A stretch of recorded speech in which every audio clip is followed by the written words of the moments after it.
افطار کا وقت سحری کے وقت کی طرح ایک بہت بہترین وقت ہوتا ہے، دعاؤں کی قبولیت کا وقت ہوتا ہے، اور عام طور پر دیکھا گیا ہے کہ افطاری کی تیاری میں اتنا وقت لگ جاتا ہے کہ دعا کرنا بھی بھول جاتے ہیں، اور آخری وقت تک کچھ نہ کچھ پکایا جاتا رہتا ہے یا لگایا جاتا ہے، اور اسی میں سارا وقت گزر جاتا ہے۔ اس سلسلے میں بات یہ کہ ایک تو اوور ایٹنگ روزے کے سارے مقصد کو ختم کر دیتی ہے، پھر بعض اوقات طبیعت میں اتنی گرانی ہوتی ہے کہ اس کے بعد نماز جو ہے وہ ایک بہت بوجھل اور مشکل کام محسوس ہوتا ہے، پھر اسی طرح اسراف بھی ہوتا ہے۔ تو اس میں بھی اعتدال کی ضرورت ہے۔ انسان افطاری کی تیاری میں اگر جلدی کرے اور آخری وقت یعنی روزہ افطار کرنے سے پہلے کے کچھ لمحات جو ہیں وہ تمام کاموں کو چھوڑ کر خصوصی طور پر دعائیں کرنے میں گزارے تو یہ ایک بہت بہترین عمل ہوگا۔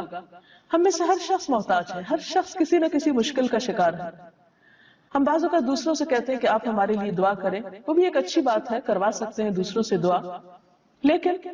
جب ہمارے اپنے پاس ایک وقت ہوتا ہے دعا کرنے کا، ہمیں اللہ تعالیٰ خود موقع دے رہے ہیں، اور انسان خود اپنے لیے جیسی دعا کر سکتا ہے سنجیدگی کے ساتھ، اخلاص کے ساتھ، آہوزاری کے ساتھ، وہ کوئی دوسرا کیسے کر سکتا ہے؟ اور پھر جب اللہ تعالیٰ ہمیں ایسے مواقع دے رہے ہیں کہ جب وہ خود بتاتے ہیں کہ یہ قبولیت کا وقت ہے، مانگو مجھ سے، ان مواقع کو بھی ہم ادھر ادھر کی چیزوں میں گنوا دیتے ہیں، تو یہ ہمارے لیے باعث حسرت ہو سکتا ہے۔ اس لیے ان اوقات کو آپ بہترین طریقے سے استعمال کریں۔ مثلاً آپ کیا کریں کہ اگر آپ کسی کے ہاں افطار کر رہے ہیں یا اپنے گھر میں افطار کر رہے ہیں تو افطاری سے پہلے جو بھی میسر ہو وہ قریب رکھ لیا جائے، اور پھر یکسو ہو کر اللہ تعالیٰ سے مناجات کی جائے، ذکر کیا جائے، دعا کی جائے، اور پھر جب وقت آ جائے تو اس وقت افطار کر لی جائے، اور پھر نماز مغرب میں جلدی کی جائے۔ ایسا نہ ہو کہ ہم افطار کرنے میں اتنی تاخیر کریں کہ نماز کا وقت بہت لیٹ ہو جائے، کیونکہ نماز کا افضل وقت